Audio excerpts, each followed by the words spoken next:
not told anyone I'm going live, so I just wanted to do a high-level overview of the Qubits conference. Qubits Realise D-Wave. Obviously I'm still in Arizona, so I'm still kind of in holiday mode, etc. So I will provide all the granular detail as it comes through. But I did just want to provide you a high-level overview at the moment. Hey, darling. So I'll just wait a minute, and then I'll just, as I say, go through the high-level detail, and then I'll get you the granular details out. And so we kicked off with Alan's keynote. Beyond Classical, I have shared the keynote, Alan's opening keynote earlier. So Beyond Classical, Product Innovation and Customer Success. One of the most highlighting parts of Alan's speech was the material simulation work that they'd done, and the energy that they'd used for that was only 12 kilowatts. And that is versus the global annual energy consumption and 1 million years that it would have took on classical systems. So when you're thinking, obviously you've got the time saving there, because 1 million years, none of us are around to see the answers for that. And it would have also took the global annual energy consumption to achieve that result. And obviously they've achieved that with 12 kilowatts. So that in itself, obviously, is confirming that when we've got such an energy demand worldwide now, with data centers increasing the energy demand in the last 2 years by double, you've got your crypto demand, etc. We obviously need to find less energy drains way of doing it. So that was the materials discovery platform. So you can see how good that was. So the products and the techs driving the customer use cases and the roadmap. So we'll go further into that. There is 4 current Advantage systems in use. The Advantage 2 is available later in 2025. Hi guys, sorry for joining. You've not missed much, don't worry. So we've currently got 4 Advantage systems in use. So the work, obviously, that they've been discussing at Qubits, Realise, etc., has been done on the Advantage system. Now the Advantage 2 is available imminently. So, hi darling. So it's going to be available later 2025, but not at the end of the year. So it's coming. And obviously that's got a big leap in progress from the Advantage system. So obviously it's got extra connectivity. It's now 20-way. Okay, cool. So that final product is going to be released shortly. It's doubled the coherence time. So obviously it's very exciting. Obviously Alabama and D.I. Davidson have bought an Advantage 2 system that they are happy that is going to be up and running within the next 2 months. I did manage to get to speak to the CEO of D.I. Davidson. Had a nice 10-minute conversation with him. We have linked on LinkedIn as well, and we've got further discussions that we've booked in that we're going to be having, because obviously, as most of my guys know, I really love the work that D.I. Davidson do for D-Wave. It's mainly the defence side of things, it's mainly the government side of things, missile planning. Really, really good stuff, really good contracts, etc. And they were the first ones to buy an Advantage 2 system, which obviously means that Q1 revenue this year is already going to be substantially higher than Q1 revenue last year. So again, that's great. The Advantage 2 system will be out shortly, doubled coherence time, extra connectivity, 20-way. So brilliant.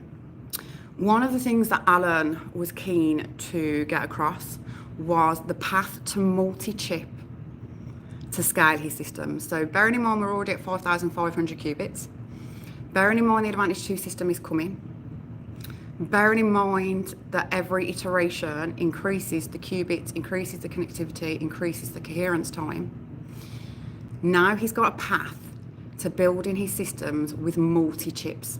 And he thinks that's going to scale systems. It's a new aggressive approach while preserving the coherence time and increasing connectivity. So obviously if he can link several of the Advantage 2 QPUs together, you can see his aggressive plan to scale the D-Wave systems now. So they've got rapid innovation in the scaling.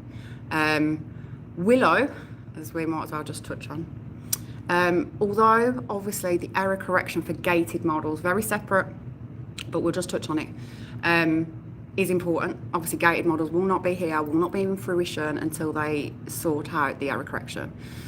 So Willow won't be able to scale what they've done because it's 4x4, that does not scale. So I just thought that was very intriguing and interesting. So if we are going to talk about scalable gated models for a moment, only D-Wave has cryogenically control over superconducting gated models. So they are envisaging by 2030 that they will have their gated model in play. After everything that I was hearing over the whole of the conference, my gut has been reconfirmed. Now, obviously, we cannot make any guarantees with gated models. They're not here yet. We don't know yet.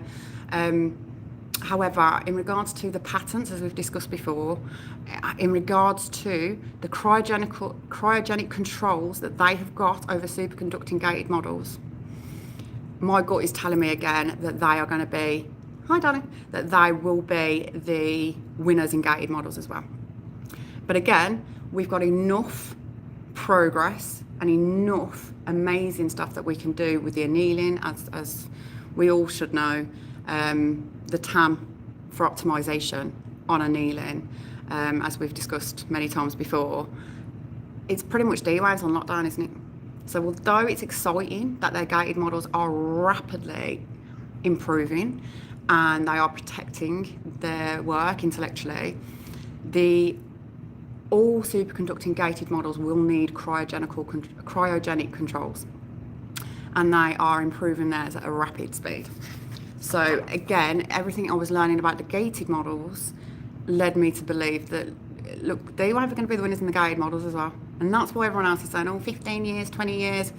We've got 2030 on our roadmap for the gated models, and that cryogenic work that the distinguished scientists are doing was mind-blowing. Obviously, as I said, this is high-level detail, high-level overview. I'm still in Arizona.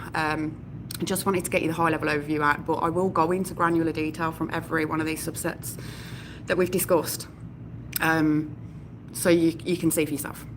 So then we had Alex Condello of D-Wave do a body shop scheduling demo of real work, of a real application that they've for Ford Ottosson. So we saw, I videoed that as well for you. So Ford Ottosson announced that their project that they was doing, now bearing in mind, we've not onboarded Ford Ottosson that long ago, but their project is going into application now. And they showed us a live demo of it. Hi, Iceman. They showed us a live demo of it. So the demo was done on their new app, the production app, and it was done in 5 minutes instead of 30 minutes is what they usually do. So that shows you there the progress that Ford Ottosson have had. So then we went into like materials discovery and blockchain. Absolutely blew my head. So D-Wave have produced their own blockchain, a quantum blockchain, that they have obviously protected and locked down. Obviously it's not for crypto coins and it's not for pumping and dumping and all the rest of it. It's a blockchain, it's a transparent blockchain done on the quantum systems that all the use cases that everyone's been shouting about Bitcoin and the blockchain for many years are obviously still there. So quantum having its own blockchain that isn't for short-term gains with cryptos, etc., and it is actually for longevity of business to be able to transparently check. It just blew my mind that they've built their own blockchain. So they've got that paper's coming out in Scientist or Nature in the next 2 months, I think they said. They'll have that locked down. So the materials discovery work that they did as well, is going to be basically the material. So obviously we know optimization, we know how great we are with that. I will show you the snowball that's happening with optimization. But when it comes to the materials discovery and the blockchain, that's where they see their next acceleration coming from. So the new applications that was enabled by quantum supremacy, which was the proof of work that validated that validated A, that D-Wave have quantum supremacy, and B, that proof of work has also validated the blockchain that they've produced. So they're really excited about that blockchain, and that's going to be one of the next big things. So they've already built it. It's an energy efficient blockchain. Bearing in mind, as we were saying about 5 minutes ago with the QPUs, when a classical computer would have took 1 million years and would have took the entire global and annual energy consumption to give you one answer, and D-Wave gave you that answer with 12 kilowatts.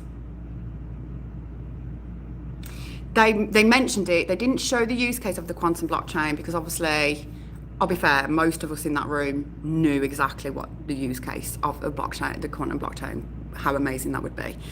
And also they are just finalising all the details to actually produce the scientific paper to the world globally. So it's a bit of a heads up preview for you, that one is really. But it is already built. It is an energy efficient blockchain, and it is 1,000 times decrease in energy on the quantum blockchain.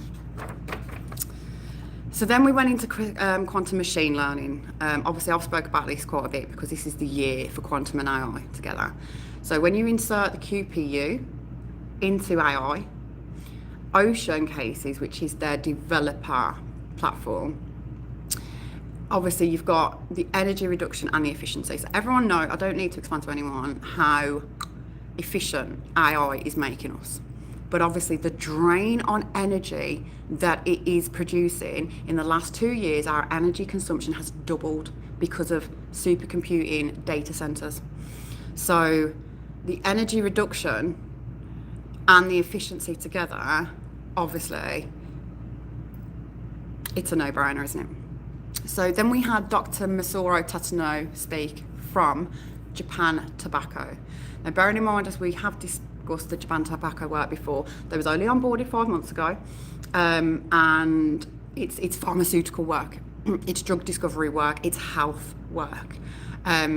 So I've got that whole recording. I'm going to cut and shut and post that up because he did a demonstration of what they're doing, and I think you'll find that really valuable as well. So we got into the quantum optimization. I've done a load of screenshots, my little notes out there, of protein folding. So also another example was Vinci Energies with the faster solutions for the fewer construction elements. So obviously we've got quite a few energy companies on board now. Makes sense, doesn't it? But as we've said before, when we onboard a customer and then we prove our use cases for that customer, and then you can see the competitors snowballing and coming. What I was really encouraged about over the course of this conference as well was not only do you see the snowballs in the competitors, you see the snowballs in the application. I'll touch on that in a minute and I'll give you an example. So Vinci Energies was like, look, we've got faster solutions here with fewer construction elements.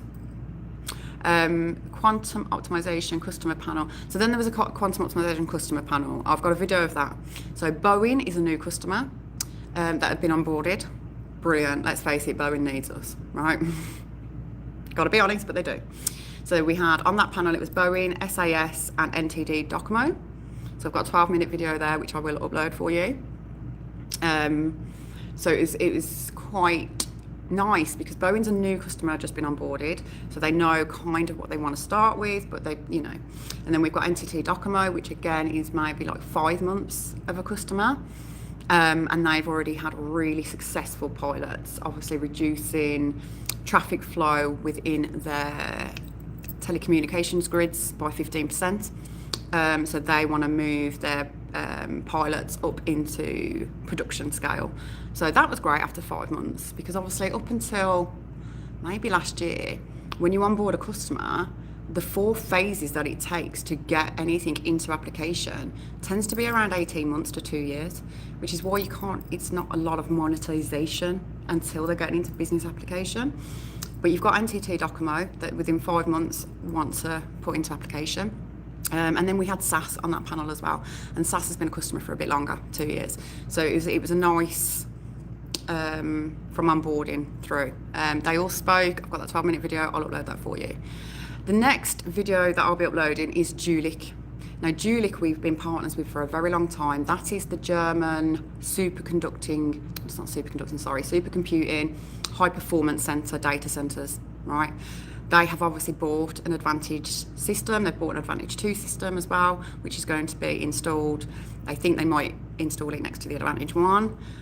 So again, you can see snowballs progressing. Jülich had a few speeches. I will upload them for you, the granular detail for you, because it's actually amazing, their feedback. Then we had the professional services team speak. So that's how I've discussed to you before, the 4 phases of, so you don't need to, you can do a DIY approach if the customers want to. And DIY will still help you. We've got a few examples of people that are just like, nah, we'll just give it a go, but they do have, obviously, they've got the hardware, they've got the software, they've got the cloud, they've got the LeapPad cloud, then they've got the Ocean developer system tools, but then they've got the consultancy and professional fees as well, and the professional team. So the professional services team spoke.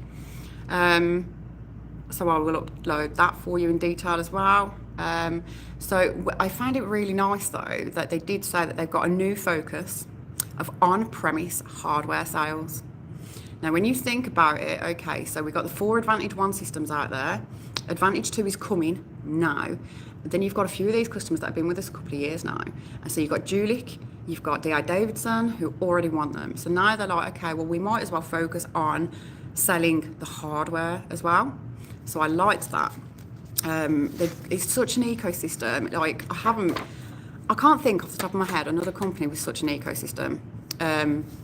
So you know, from hardware to software to the developer tools to courses. There's developer courses, there's professional courses, there's coding courses. There's anything that you want to actually make sure that you can implement quantum computing into your company of any size if you want to. Do you know what I mean? Even me as a layman, right? And I do not code, I do not program, I do not anything. But that I could go up and they could literally show me and help me. Hi, Kelly. So that was amazing. Okay, and then we had one of my favourite D-Wave staff, the Vice President, Maury Tom. I really liked Maury. So I've got a video which I will update of his. And he's been with the company 22 years. He knows exactly what he's talking about. Love him. So then Charles Payne, some of you might know Charles Payne. He's the CEO and founder of Wall Street Strategies, and he hosts Making Money on Fox. Obviously, I'm not American, so he's not that familiar to me, but I really did like his speech. I've got a video of it. Obviously, I'll share that as well in due course. And basically, one of my overriding memories of Charles Payne's speech was, and he's been doing this for many years, hasn't he? As I say, he's on Fox hosting Making Money. He's the CEO and founder of Wall Street Strategies, which has got tens of thousands, hundreds of thousands of people, investors that listen to him. And he's on stage saying, you've got an absolute executioner in Alan Baratz, and this is how we are, invest in your leaders. And it was just nice because, do you know what, I've been defending Alan Baratz for months now because I actually research and I actually know this company inside out. And it was nice for somebody with an actual big platform to be saying the same as what I've been saying, because I'm taking a lot of backlash and a lot of trolling from people going, oh, well, he looks like this and he looks like that. Well, just look at his fucking history then. Why don't you go and look at his career history? Because this man is like, he's formidable. He's absolutely formidable. And he is the sole reason, in my opinion, that quantum computing is even commercial today.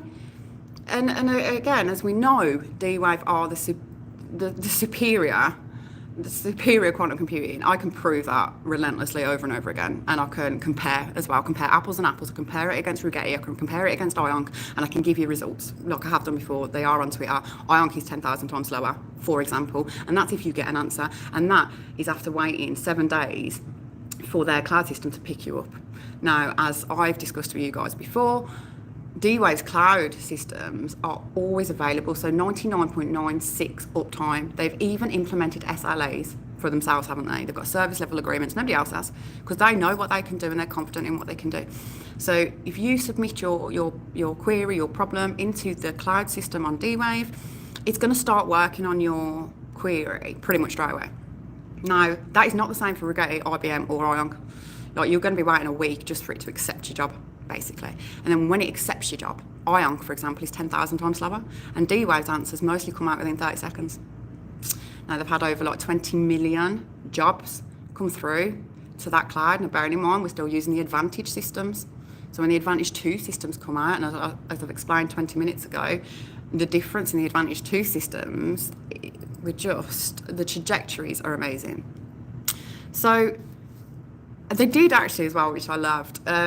Charles Payne, Murray, and a few of the others that was in that 20-minute video, which I will upload for you, did touch on Jensen's comments. I like that. And the big boys competition comments. So I will be sharing their opinions as well as my own, because it's nice to be validated, to be fair. So the Advantage 2 system, which is the 6th gen, will be released soon, as I've said. So then we had Jülich speak again, because obviously they've got a few different people at Jülich. Did they have any biotech customers? Yeah, do you know what? Pfizer's a new customer. Boom. Pfizer was on stage. But yeah, obviously, as I said, Japan Tobacco as well was on stage day one, and their pharmacy, basically.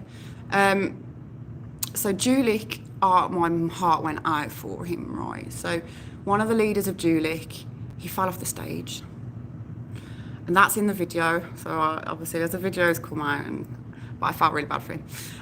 But so this was an example in weather and climate forecasting. And Jülich's obviously got 2 D-Wave systems. So then NTD Docomo spoke in depth and gave you an in-depth example of what they did and what the results were. I'll share that video with you. Then we had IDC, Heather West, speak. And she's got numbers and research and stuff. I'll share her video with you. Then we had Japan Tobacco speak again, as you was just asking. So they've only been in 5 months proof of concept, and their progress that they've already had, they've already got their next jobs that they're expanding on. So then in the afternoon we had SAS speak again. All this information that I'm talking to you about, I will be delivering you the granular detail in videos and stuff, and I'll just be posting it up. Just wanted to give you high level today. And then we had some other ads and stuff like that. So then we had an annealing talk and went in depth on the Advantage 2 product. I've got a video of that. I'll share that as well. And then later in that day, we spoke about the hybrid solvers. Because obviously, as you know, we do annealing, we do gated, but we also do hybrid solvers. And the hybrid solvers are adept at doing a lot of their own specifics as well. So that we've got the Ocean developer system as well. So the customer additions into the hybrid every 2 weeks, etc. But at the moment, they're updating that hybrid solver like daily, every other day. So basically, when the customers are coming through to the developers team as well and saying, oh, I could really do with this formula in there, and I could really do with that formula in there. And they've actually doubled the amount of formulas within their algorithm just by customer feedback. And they're willing to ad hoc update that solver as and when you need it, which is brilliant. So later in the day, we had Steve Hart speak about the Leap and the Launchpad. So that is obviously getting new customers on board. The Leap is obviously the cloud system. The Launchpad is getting new customers on board. We had, I did learn some things. So we've got a new customer called Triumph on board as well. So they spoke, obviously, again, got their details. I'll upload them for you. Then we had a benchmarking discussion, which was, I think it's really prudent that people understand. Because obviously, the quantum computing companies, this is why I'm specifically D-Wave, and I'm specifically D-Wave champion, because most of them are quite deceptive.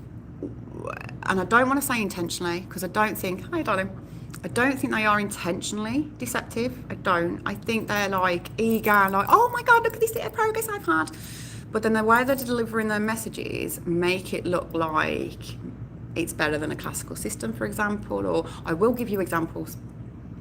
But for me, I'm going to speak from, obviously I'm independent. I'm not paid by anyone, so I can speak freely, right?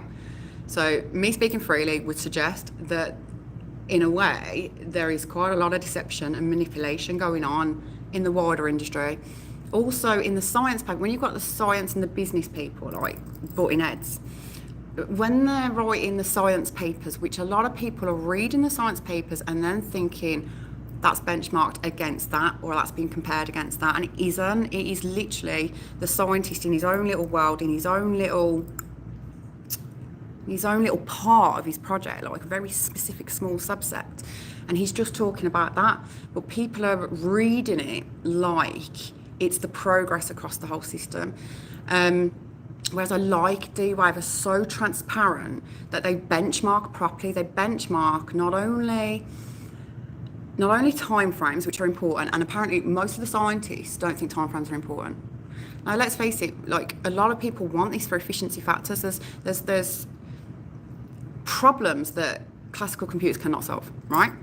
So you've got that element. But then there's problems that classical computers and a lot of laborious FTE time will take way too long. Like we've got many examples here where we've reduced 3 weeks down to 1 day, or 21 hours down to 30 minutes. Do you know what I mean? Now that in any business, as you all know, is absolutely impressive. When you can save that much, it's lean in your company, isn't it? It's making your company more efficient. However, it's faster, it's more accurate, it's cheaper to run, less energy, as we've already discussed. It's a no-brainer. It's literally a no-brainer to me. Hi, darling. You can just watch the start after. So it's a no-brainer to me completely. I will, as I said, everything I'm talking about now, high-level overview, I'm going to give you the granular detail for, because you don't have to believe my opinion. Like, do you know what I mean? Even though I know what I'm talking about. So they've got new aggressive strategies as well, across the board. And one of them is Alan himself is frustrated, right, with the amount of people going to these other companies and realising that they're all talk and actually can't fucking provide them anything. And then they get a stigma against quantum computing, don't they? Right? Of course you do. So say, for example, you've gone to IONC, right? You've waited 7 days for even them to take on your thing on board. Then the answers came 10,000 times slower. Then whether it's accurate or not, can you back test it? Right? So if we take that as an example, and then Alan's way to onboard those customers is obviously that he knows the frustration that's out there, and he also knows the detriment that's being made to the perception and the reputation of quantum computing. So he's aggressively going to onboard those customers pretty much, I wouldn't want to say free of charge, but let's not think about the revenue there as you're onboarding them, because they've already got in their head that it's all manipulation and deception, and obviously you can't provide what you're saying. So Alan's going like aggressively, I can't remember what that strategy was called, but he's got a name for the strategy, where he's going to onboard them and show them that quantum computing is real. Look what D-Wave can do for you, and then monetize them at a later date, which I think was brilliant and fair. Oh, do you know what I mean? Then also he's got these other aggressive strategy, which I did touch on not long ago, of how to scale his systems even faster. So not only is Advantage 2, we're like 5,500 qubits now, but he wants to have 100,000 qubits within 5 years, right? And not only are we increasing connectivity and decreasing decoherence time, he's now committed to doing multi-chip systems. So an Advantage 2 chip has got 5,500 qubits in it, and it's 20-way connectivity, and he can link 2 of those chips in a system, or 3 of those chips in a system, or 4 of those chips in a system. Then we're going to exponentially scale. So that's really exciting. The Advantage 3 system is already being planned. It's already in process, and basically that aggressive strategy is leading up to the 100,000 qubits. And every time this is the 6th gen, remember, the Advantage 2. And every time he's committed to his next gen or his milestones, right, in the last, I mean, I've researched this company back to 1999, right? Alan's not been there that whole time. But obviously, since they've really been aggressive and go to market, which is 2021, they've not failed in anything that they've suggested. In fact, I would suggest they're quite conservative in what they say publicly. So, you know, under promise, overachieve. I will produce you all of this, as I've said. So we then had Q&A, so I'll share that with you. And then I did ask a question, because I asked a question in regards to, so they've got, D-Wave has got on lockdown scalable cryo controls. Now, as we all know, right, superconducting is the most efficient and best way of doing quantum computing. Annealing is is superconducting.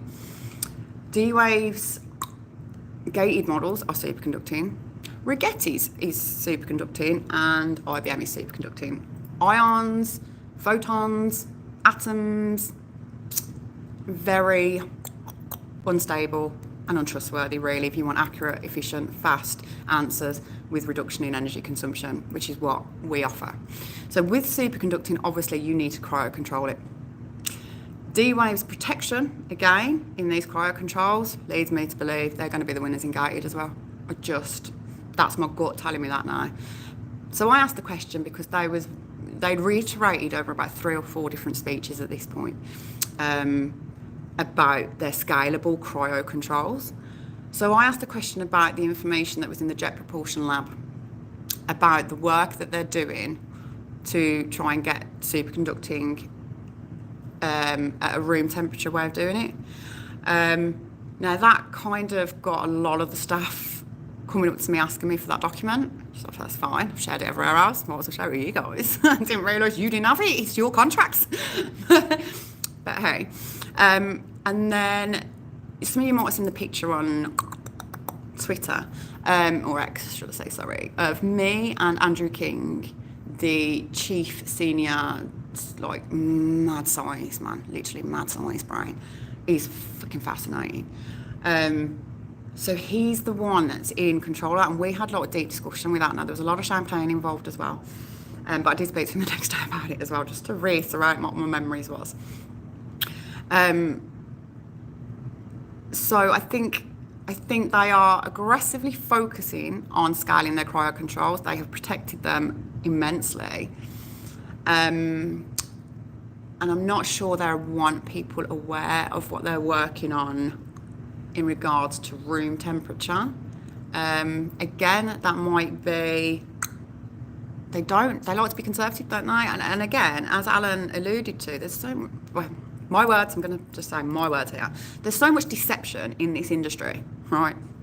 And there's so much manipulation, and there's so much like, oh, we've done this, but like Willow, for example, which is a 4x4 gated model that cannot scale. It can't scale. That Willow chip it was great because we've never achieved error correction before in gated models, which we do need.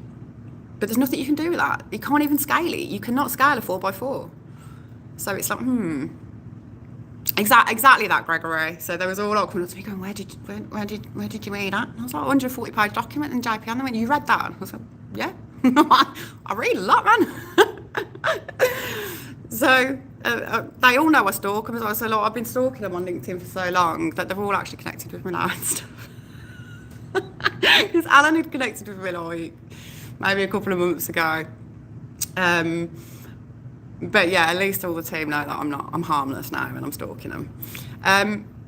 So then we had another panel discussion, and it was 3 companies that have the Advantage system installed. So again, I'll share that video with you. Obviously, they talk, instead of listening to this old rhetoric, you know, or the people that businesses are going to be, their noses are going to be put out of joint, i.e. Jensen saying, well, you can't really call it a quantum computing. Yes, they can. They have proven it in science. This is quantum mechanics computationally giving you computing problems and giving you the results. Right? It's proven in scientists, it's proven in nature, it's proven in all the real science worlds, right? Nobody can doubt D-Wave is quantum computing. No one can doubt that they've made supremacy. It's there for every scientist in this world to read, even yourselves, to be fair. No worries, darling. You can just watch it back. So again, I would urge you to listen. This is why I've been banging the drum about their 135 customers. Now we've got more, obviously. Now we've got about 139, right? But obviously I've researched all these customers, haven't I? And I've given you a lot of information over the time about what the customer has said that they have done with it and what their next step is and what their next progress is, etc. So I don't understand all these people with such ill-informed opinions that actually can't read or can't fucking listen to actual customers telling you what they're doing and what they're paying for. Do you know what I mean? So I will share that with you, the 3 companies that are currently using the Advantage 1 system installed, and obviously the iteration on the Advantage 2 is already immensely better. So that's going to be amazing. Then we had Stack and Price Waterhouse Coopers talk, who are both using D-Wave, obviously. Now Stack, as I've discussed with you guys before, they have got their Canadian, American and Middle East customers, and they're basically across the fucking board, right? So anything. So they're going to get D-Wave into financial, automotive, every single sector you can think of, right? He's got customers for it. So he's got Verge, he's got loads. So this specific one was in regard to, you know, the agricultural piece of work that came out, which was literally turned the agricultural industry on its head. And they can't believe the amazing progress that they've had with that application. Now, bearing in mind, Stack was only onboarded about 5 or 6 months ago as well. And Stack have already sold this to Verge, and now, right, so when the proof of concepts used to take 6 months, and then the pilots used to take another 6 months, and it would be 18 months before you got it into application, that agricultural piece is in application, and there are farms and agricultures across the fucking world using it now today. Also, on the day after, Stack came back and gave a demonstration of it, a live demonstration of the agricultural app and how easy it is to use it on the cloud system. I'll share it with you.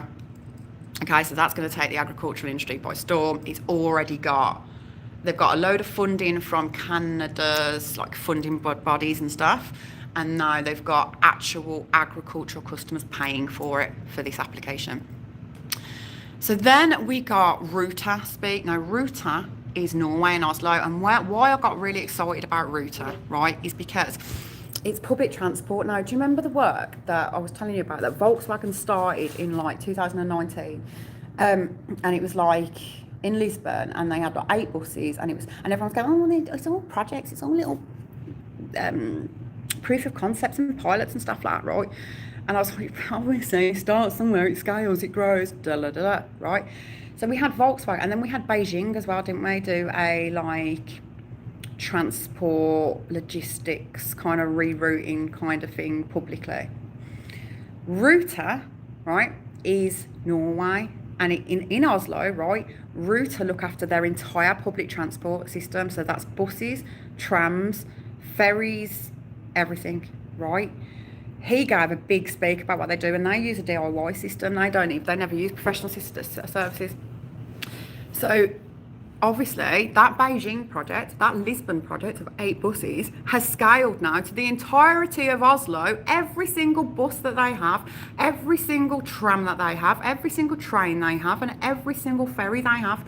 And not only does it just reroute for the best routes and the weather, you know, so it checks the weather, it checks how busy the customer, like the passengers are, it checks how busy the roads are, for example, and then it reroutes. Do you know what I mean? Not only have they got those, they've got 3 really important projects going on. They put another one in place because they was like, oh, this is just amazing. And then ticket inspection, right? So his ticket inspectors, obviously, they used to just put them at like the hotspot areas. And obviously that's not really fair to the whole system and whatever else. But now and because it's instant as well, so they've got their algorithms that they built that they put through into the cloud system, right? And they can change it instantly. Say, for example, one bus breaks down or something. So they can literally just redo all the, rerun all the algorithms. And that ticket inspector will get his new route straight away. And it will give him the most optimal route of where they're going to obviously find the most fare dodgers, but where he can get as much checks in one day as he can, whether it be through walking, catching a bus, biking, whatever. He did a really nice demonstration. I obviously videoed it. I will share it with you in detail and granular detail. But it was just, I just wanted to hone on that point a little bit, because not only were we talking about customer snowballing and competitor snowballing, but it is the applications and the algorithms snowballing as well. So when we've gone from the little Beijing proof of concept that we did to 8 buses in Lisbon, that was very successful, and now we've got the entire public transport system of Oslo using it. So this is how it's scaling and scaling and scaling, right? He's quite a new customer. Look how much he's achieved as well. This is all in business application. They use this stuff daily on all of them. So not only rerouting the buses, rerouting the ferries, whatever, checking weather, climate control, checking obviously if staff members are down, if you've got sickness that day, and rerouting everything, etc. But even his new one was ticket inspection, which I just thought was wicked. And then we had another new customer that I didn't know about. So Flutter. So Flutter it's an American company, you guys might know it, but they own a lot of the British companies as well. So it's basically all the gambling companies, isn't it? Paddy Power, Poker Stars, like it's got loads of them. I'll share the information with you, of course. So we had Dan Wiles from Flutter speaking, and obviously they're now using DOI systems. So we've kind of branched out. So obviously financial services, we've proven ourselves, and haven't we? All the banks are coming to us now, right? We've got what, 10 banks now? SoftBank, CaixaBank, Banco Santander, MasterCard, like top of my head, do you know what I mean? So now we've got the gambling companies coming. Okay, well, come on, we'll use that. And that was the end of day one. So, sorry, I thought I'd get through this quicker, because this is only the high level overviews. What you wait till I can try and give you the granular details. But I will be just sharing their videos and stuff, so you can make your own opinions, do you know what I mean? So that was day one. This is how in depth it was. I mean, day one for me was a 14-hour day. So, all those videos that I have discussed, all those demos that I have discussed, all those talks that I have discussed, I will provide you, absolutely. So then day two, I am trying to run through it, I'm really sorry. Day two, we had Alden Mills, who is a Navy SEAL, Unstoppable Mindset, he's an author, he's got many products, many businesses, etc. So we had him speak. And then we went into Trevor Lampting. You might have seen my picture on X earlier with Trevor. He's the Chief Development Officer. So we had him speak. I've obviously recorded that and share that for you. So from the development side of things, you'll find that very, very insightful, which is why I kind of made a beeline for Trevor myself, because I think he's absolutely fascinating. So then with the products, so with most products, you improve, you innovate, or you invent, don't you? But you've got to educate over the functions, and education on the products and the companies is the number one focus. Because obviously, as we were saying, when you've got all these other companies saying they're quantum computing companies, but they cannot deliver you any actual real world results, right? Or the only things that they can prove any kind of success in are demos or fake information. They're not even real world examples. And DVA's working on not only real world examples, these are real customers' problems that customers are paying for, that are in business application, and they're being solved. These are their new algorithms, these are their quantum algorithms that they are like, okay, let's do that, let's run that. So then it's split into science and business, and I don't think any of you are going to be surprised that I stayed in the business track at all. I think I've learned enough science for this year. So we had Busan University speaking about what they are now doing at Busan Port. Now, for anyone that's got good memory and remembers me telling you what we've done at LA Port with Savantax, and we've reduced the, we've increased what each crane can do by 60%. Come on, look, we're all business people. We all know what this kind of level means to your bottom line, right? So now Busan Port has taken this on for the whole of Busan Port. Obviously, got you a video for that. I mean, in all fairness, I might have to do a bit of extra deep work there, because obviously the mad brains at Busan Port are from Korea. And I'll be fair, it was very hard to understand his accent. He's very clever. But I've tried to get all the slides and stuff for that anyway, so you will still be able to see what they've done and what they're doing, etc. Then we had like the database videos from University of Southern California. And obviously, most of you will know the University of Southern California has been a partner of ours for years. They've done so much work, it's unreal. I'll just share that for you. We had the professional services team speak, and one of the retired ladies from D-Wave, she's retired, but she comes back to consultant work because obviously she's been there that long, that she's actually drafted a paper for the whole industry of how you should benchmark quantum computing, of how for the customer's end user, because obviously there's still a lot of scientists butting heads going, oh, but it's the science and it's this and it's that and it's like, but at the end of the day we are commercial now, and the customers at the end need to be able to see comparables like for like and know what is the best solution for them. So you've now got to benchmark properly. I'm going to share that in detail, obviously, because I think it's A, really important, but B, I think they all should be benchmarking properly, and I think they should be more transparent. Now, obviously, this isn't a comment in regards to D-Wave, because D-Wave are extremely transparent and extremely authentic, and that is why they hold themselves to account. That's why they implemented SLAs on themselves, because they know they're backing themselves. They know what they're doing. They do, like, we've got 139 customers that are literally speaking at these events, telling you how amazing it is and how they are increasing the jobs and how they are scaling and how this is what we're doing next, this is what we're doing next, this is what we're doing next. So then we had Mohammed, the CEO of Stack, speak again in detail. So he spoke twice on 2 different days, but his team's doing a lot, obviously, and he's also like really high up in Verge. So I think day 2 he was speaking about the work he was doing for Verge. So then we had a panel with Ruta, D.A. Davidson, and the Army. Right. Obviously, as I've already said, I went for Dale. So Dale's the CEO of D.I. Davison. I love that work. I think that when we prove the defence and army work that we are doing, I think that will silence a lot of the trolls and critics. Do you know what I mean? So that's where I'm eager to stay connected with Dale and keep updated on their information. Now, I'll just, as a side note quickly, when I collared in through one-on-one chat, so this wasn't part of the conference, and I was questioning him and whatnot, I did find out that he has just tendered the MOD, which is in England. So it's the English Ministry of Defence, because obviously he has got contracts with the DoD, and they're like missile planning, missile scheduling contracts. So then we had the Army speak with him as well as part of this panel.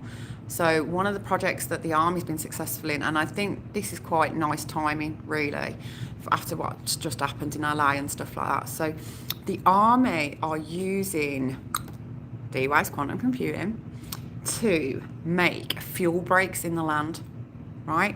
But when they used to make fuel breaks in the land, you used to make too much, too many, because classical computers can't give you a lot of best solutions and whatever else. So the Army guy, and I can't remember his name, I'm really sorry, I didn't write it down, I just wrote Army. But anyway, I've got the video, I'll share it with you. So he showed us his demo and his example of what they have done and how much land they've managed to save while adding in better fuel breaks, which will basically mean less of your, so obviously when your forests catch fire, and then obviously it spreads like wildfire, doesn't it?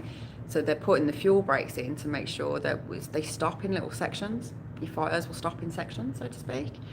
Very fascinating work, very important work as well. And that's something that the Army's working on now, and showed with a demo their real world successful results in.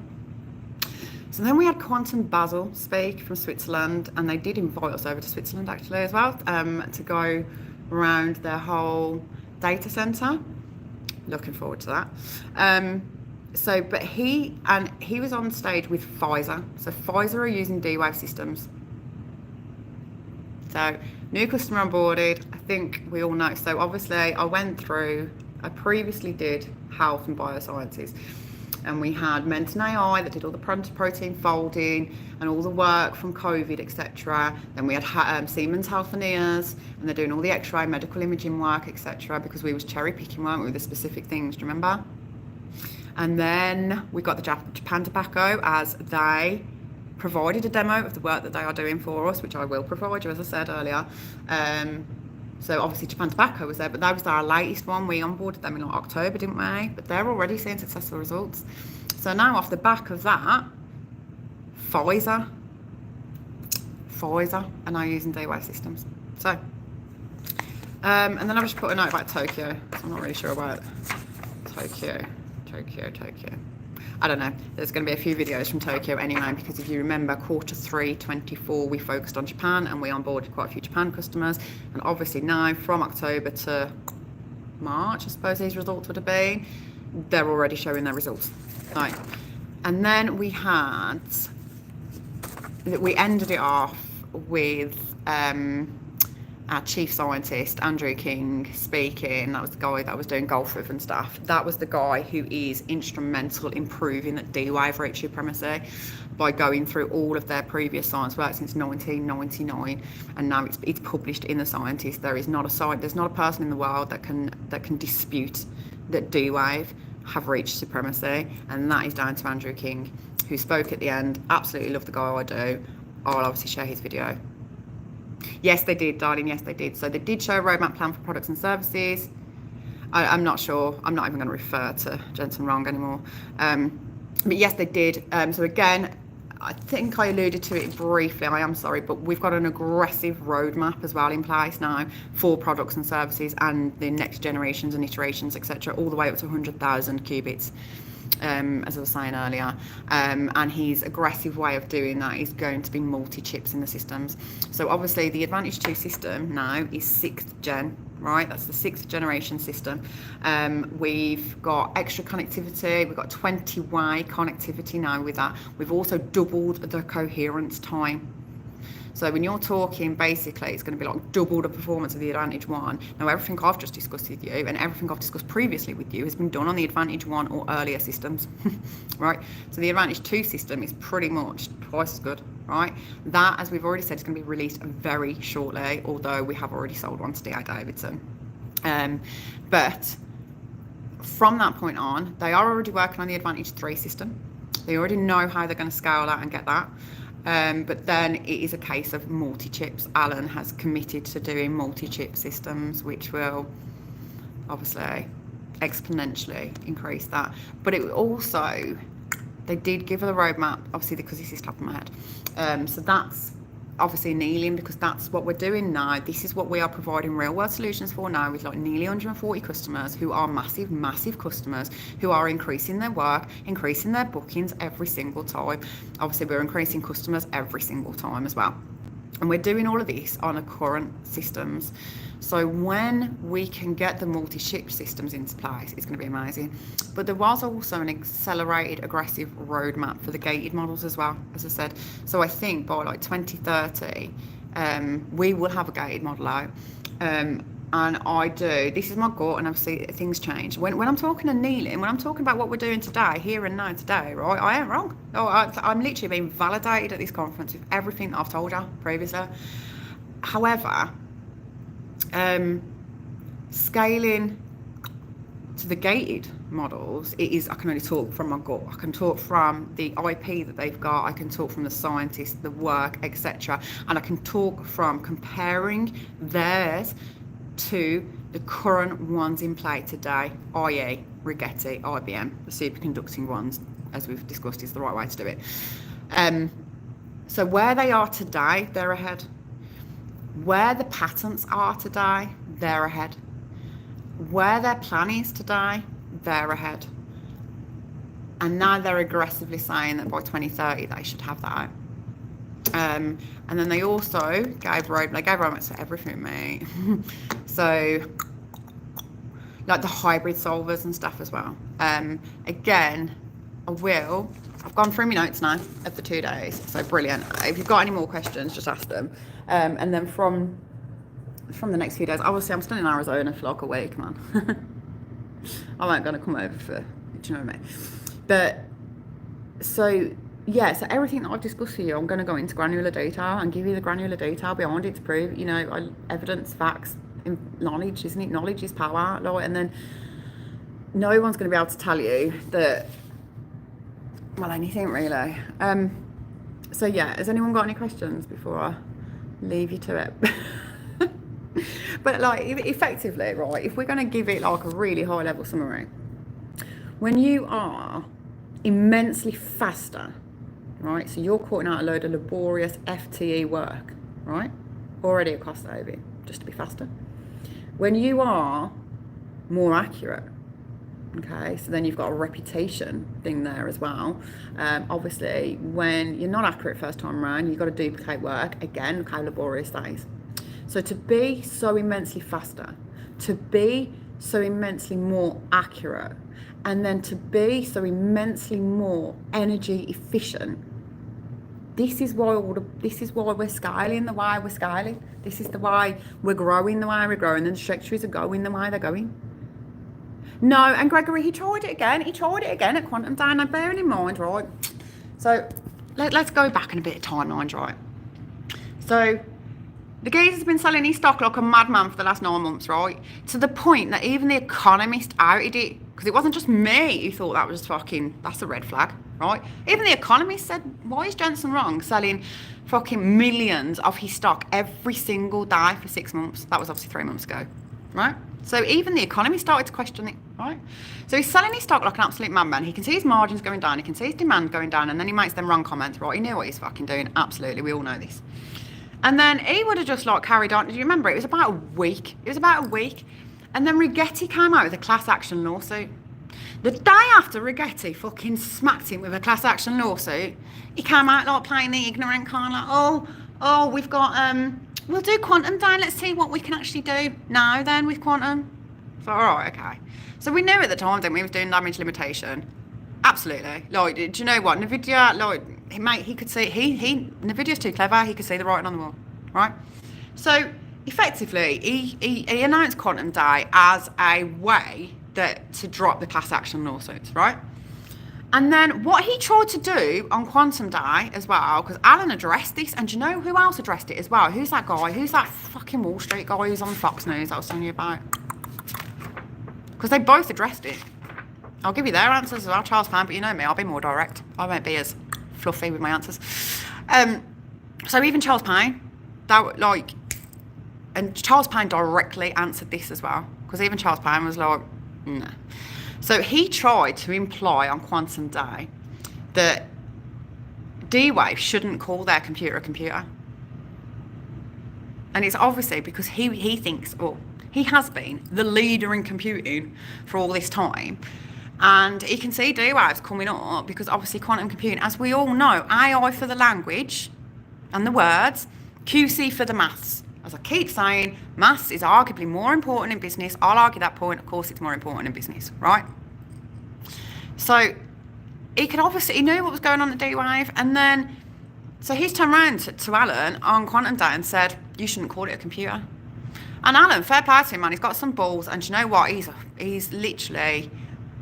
formidable in his own right. Look at his career history himself, right? And he's like, we are using quantum mechanics, which is obviously proven in all the scientist papers that you want to go and have a look at, or I've shared before, right? We are using quantum mechanics to compute. We are computing large-scale problems that classical computers mainly can't compute. And if they can compute, obviously we're a lot faster, right? So, of course, we are a computer. Like, of course, it's quantum computing. Like, do you know what I mean? But NVIDIA's trying to get it so that people don't look at it like computing.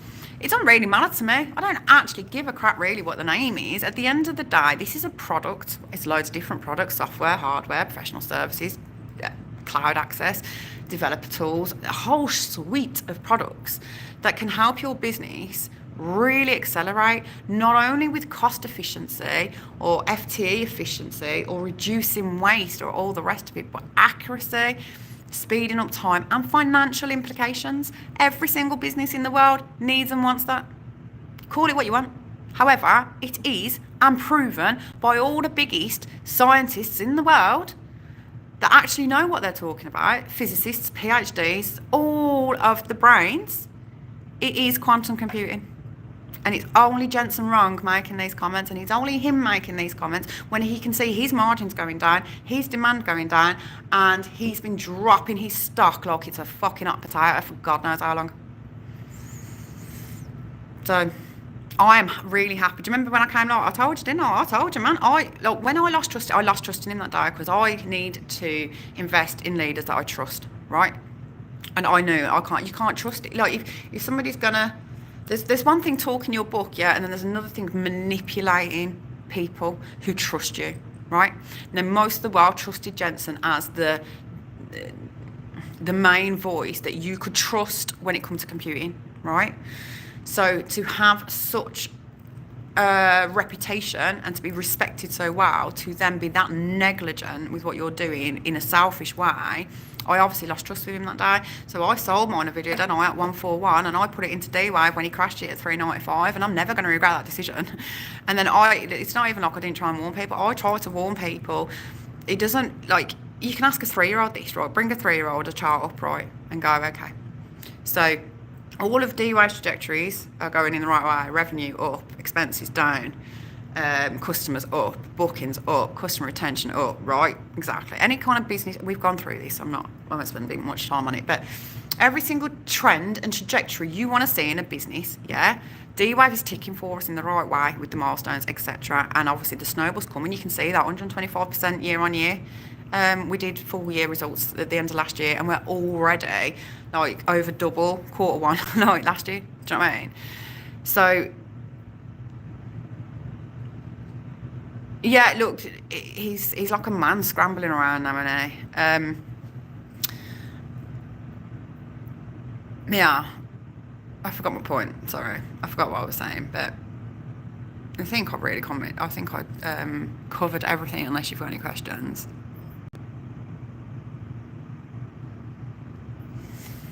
Yeah, so all the granular detail I will get out to you.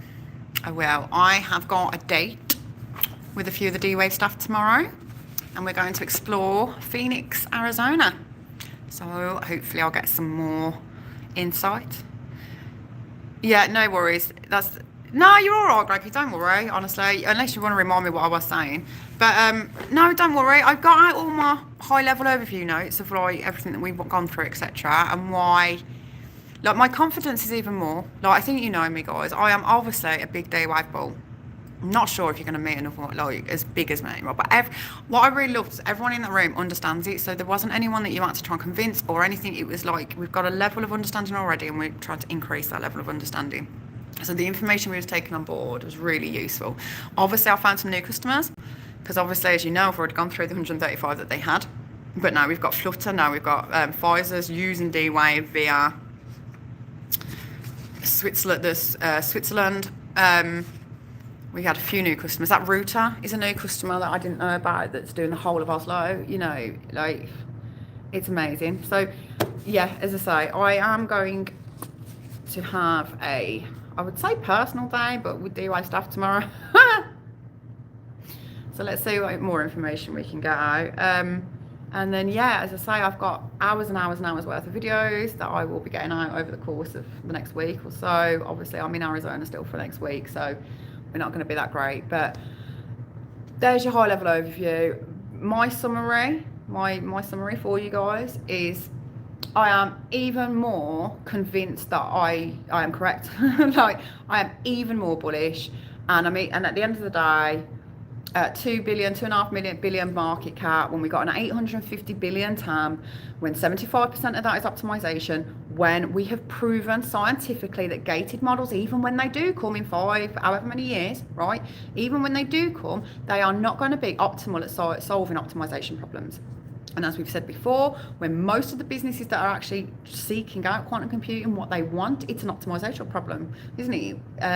So effectively, 74% of that 850 billion TAM in the next 15 years is theirs anyway, on annealing with what they can do now today, right? The customers are increasing, the projects are increasing. Every pilot that we've done previously, we've now got a bigger iteration of it somewhere else in the world. Look at the Oslo public transport system, for example.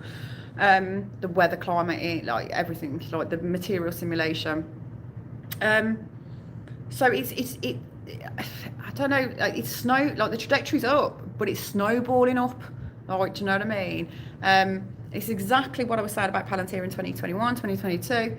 I'm more convinced than ever, and I would suggest to you all buy D-Wave, buy more D-Wave, and don't stop buying D-Wave.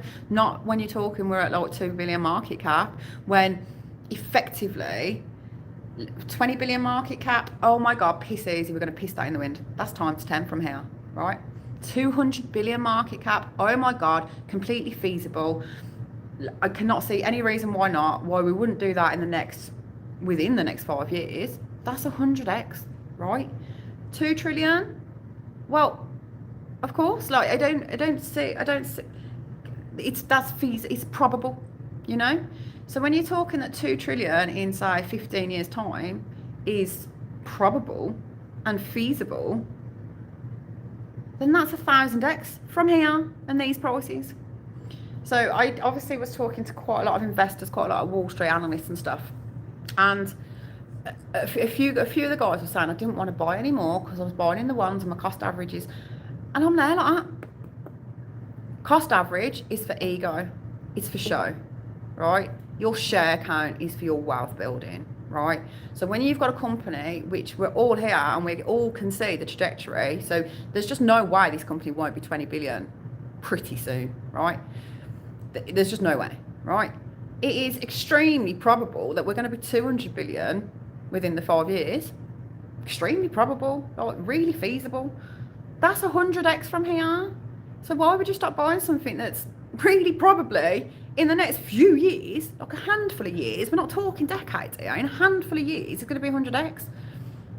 So then when you've got the opportunity of 1,000x, which it is an opportunity, obviously up further out, gated models, all the rest of it, but don't stop buying.